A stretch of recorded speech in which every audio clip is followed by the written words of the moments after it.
Pour la parité d'une fonction, on verra parité d'une fonction, on te demande quelle est la parité d'une fonction. Tu verras qu'on va dire qu'une fonction est paire ou qu'elle est impaire ou qu'elle est ni paire ni impaire. Donc là, on dira qu'elle est quelconque.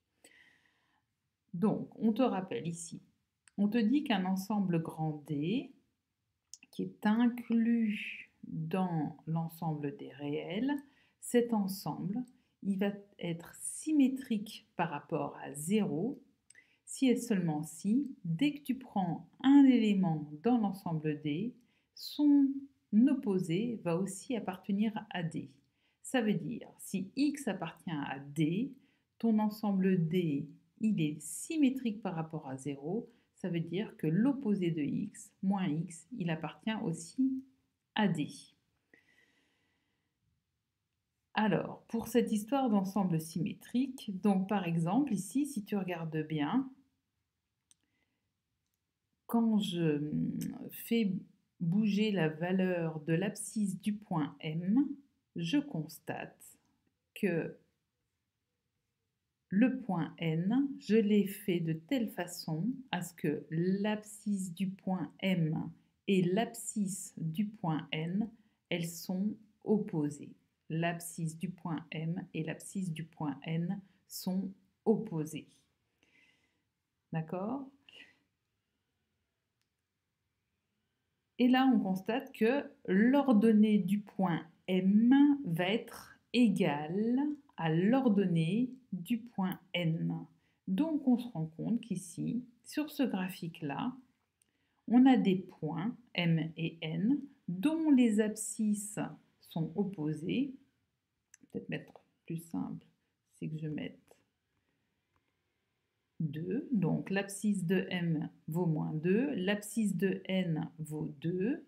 Moins 2 et 2, c'est des nombres qui sont opposés. Ils sont symétriques par rapport à 0. Et là, on constate que l'image de moins 2 par f est égale à l'image de 2 par f. Eh bien, dans cette situation-là, on a deux réels opposés qui ont des images qui sont égales, et ça, c'est vérifié pour tous les réels du domaine de la fonction f.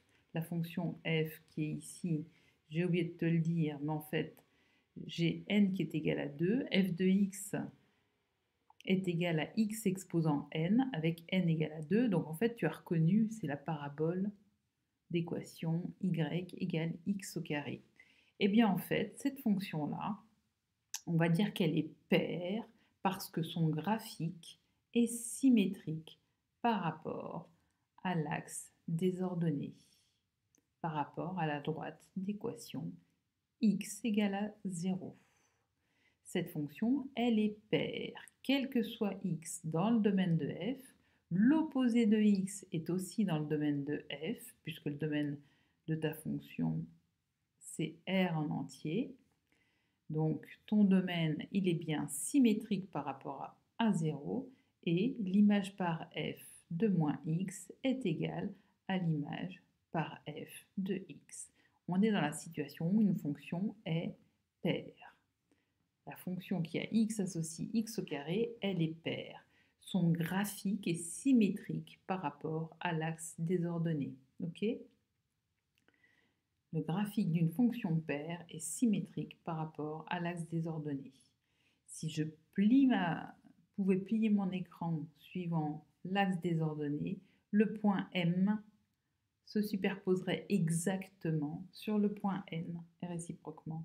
Tu vois, je bouge, bim, bim, bim, et tu vois bien, ici, ce point-là, c'est le milieu du segment MN, et on a le segment MN qui est perpendiculaire à l'axe des ordonnées. Ça va? Donc, voilà pour une fonction qui est paire. Et maintenant, une fonction qui est impaire. Il faut que le domaine de la fonction soit symétrique par rapport à 0, c'est-à-dire quel que soit le réel x qui est dans le domaine, l'opposé de ce réel doit aussi être dans le domaine de f. Et l'image de ces deux réels, de moins x et x, leurs images sont opposées. Donc, dans cette situation, ça ne fonctionne pas. Mais tu vas voir que si je mets, par exemple, n égale à 3, alors il faut que je réduise un petit peu ma valeur, voilà. Et bien ici, x, l'abscisse de m et l'abscisse de n, à chaque fois, je les ai choisis de façon à ce qu'elles soient opposées. Hein, tu vois, la distance qui est ici correspond à ce qui est ici. La distance qui est ici correspond à ce qui est indiqué ici. Et comme on a le même codage, ça veut dire que ces deux distances sont égales. Et donc que xm et xn sont opposés par rapport, enfin sont opposés, donc sont symétriques par rapport à 0. Et comme tu vois que cette distance-là, elle a le même codage que cette distance-là, ça veut bien dire que l'ordonnée de m est opposée à l'ordonnée de n, puisque 0, c'est le milieu, c'est la moyenne, si tu veux, de l'ordonnée de n et de l'ordonnée de m. J'aurais dû mettre ici, par exemple, je vais faire plus petit, voilà. Hop.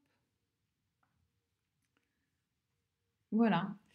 Alors, donc, dans cette situation-là, on voit que les points M et N, ils sont symétriques par rapport à l'origine du repère. Le point de coordonnée 0, 0, c'est le milieu du segment MN. Ok?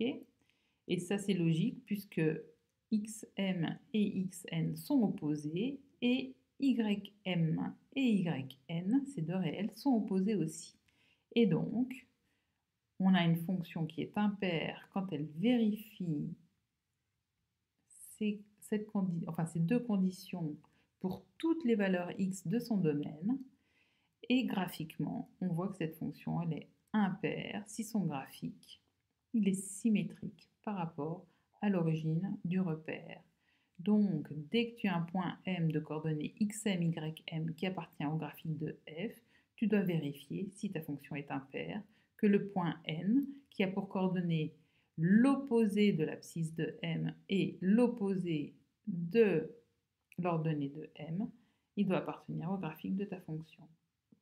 Et je ne t'ai pas dit pour le graphique d'une fonction paire, mais c'est le même principe, sauf que là, on a juste le point N qui a pour coordonnée l'opposé de l'abscisse de M et la même ordonnée que le point M, il doit appartenir au graphique de f. Voilà pour la parité d'une fonction.